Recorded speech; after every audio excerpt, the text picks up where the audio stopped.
সুন্দরপুর নামে একটা সুন্দর রাজ্য ছিল। চারিদিকে সুসজ্জিত গাছপালা এবং ঘরবাড়ি।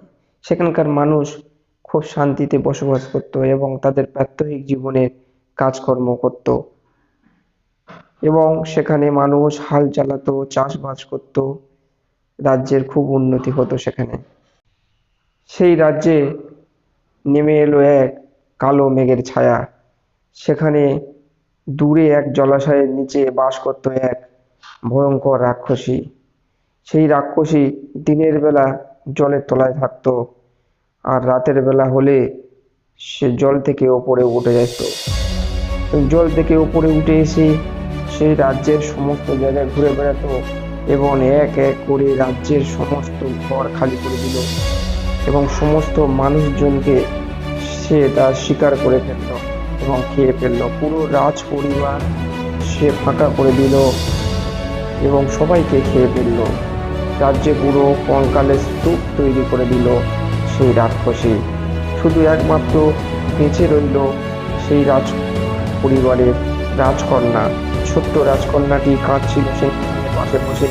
হঠাৎ সেই রাক্ষসীর চোখে পড়ে এবং রাক্ষসী তাকে নিয়ে তার ডেরায় চলে যায়।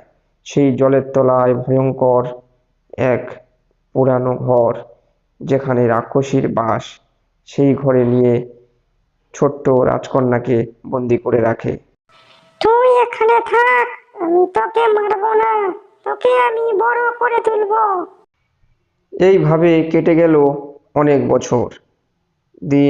দিনের পর দিন বছর। তারপর দেখতে দেখতে রাজকুমারী অনেক বড় হয়ে উঠল।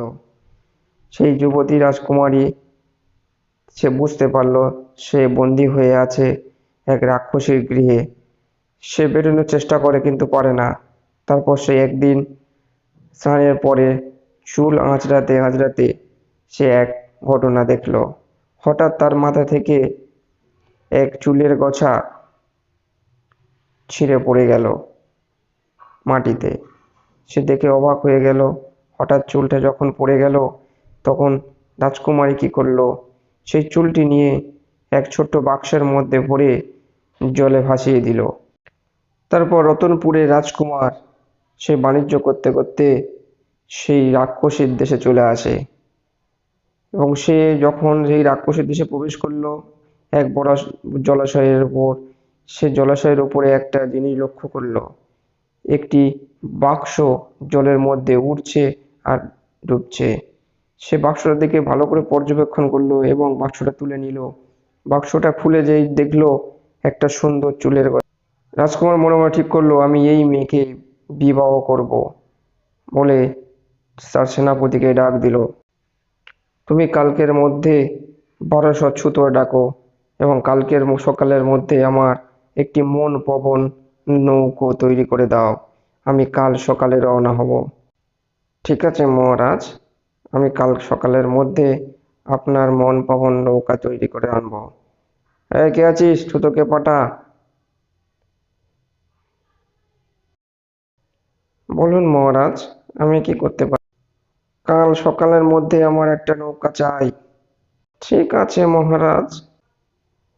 রাজকুমার অনেক বুদ্ধি বের করে এবং কৌশলের মধ্যে দিয়ে সেই রাক্ষসীর ডেরার মধ্যে পৌঁছে গেল এবং যেখানে রাজকুমারীকে লুকিয়ে রেখেছিল রাজকুমারীর কাছে পৌঁছালো। বলল, আমি তোমাকে বাঁচাতে এসেছি রাজকন্যা। শোনো রাজকুমারী, সেসব কথা পরে হবে। আমি তোমাকে যেটা বলি তুমি মন দিয়ে শোনো। নাকি তুমি এখানে কি করে এলে? তুমি এক্ষুনি তাড়াতাড়ি এখান থেকে চলে যাও, নাহলে রাক্ষসী তোমাকে খেয়ে ফেলবে। তাড়াতাড়ি লুকিয়ে পড়ো। তুমি ভালো বলে রাক্ষসীর মৃত্যুর রহস্যটা জানার চেষ্টা করো। তারপর আমরা দুজনে মিলে রাক্ষসীকে শেষ করব। মানুষের গন্ধ পাচ্ছি, আমি মানুষের গন্ধ পাচ্ছি। বল এখানে কে এসেছিল বল, আমি তাকে ছাড়বো না, খেয়ে ফেলবো। বল এখানে কে এসেছিল বল, সত্যি করে বল। আমি ছাড়া এখানে কেউ নেই, তুমি চাইলে আমাকে খেয়ে ফেলতে পারো। আমি সত্যি কথা বলছি, এখানে কেউ আসেনি। বালাই ষাট, তোর মতো মেয়েকে কি খাওয়া যায়? তুই খাওয়ার জন্য জন্মাসনি। যখন তুমি মারা মারা যাবে, আমার একার কি হবে, আমি সেই কথা চিন্তা করি। আমার মৃত্যু হবে না। ওই উঠানের মধ্যে একটা বাক্স পড়ে আছে, ওই বাক্সের মধ্যে একটা ছুরি আছে। ওই ছুরি দিয়ে মাথার পেছনে আঘাত করতে হবে, রক্ত মাটিতে না পড়লে তারপর আমার মৃত্যু হবে।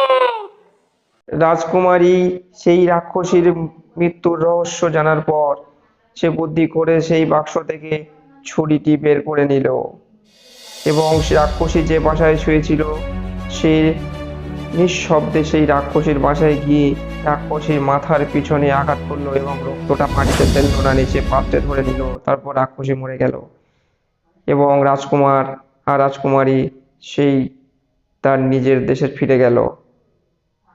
সত্যিকারের ভালোবাসার জন্য মানুষ কঠিন পরিস্থিতি অতিক্রম করতে পারে।